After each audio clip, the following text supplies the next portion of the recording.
аяулы жан ардағым ақылшым. Кел ағайын, қуаныштан қалмаңыз, қуанышты қуанышқа жалғаңыз. Шақырамыз мерейтойға келіңіз, шалқып тасып тілек айтып беріңіз.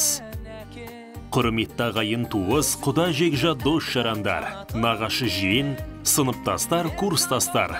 Сіздерді Асқар Таудай әкеміз Биляшұлы Сексенбайдың 63 жас мерейтойымен зейнетке шығуына арналған ақ дастарханымыздың қадірлі қонағы болуға шақырамыз.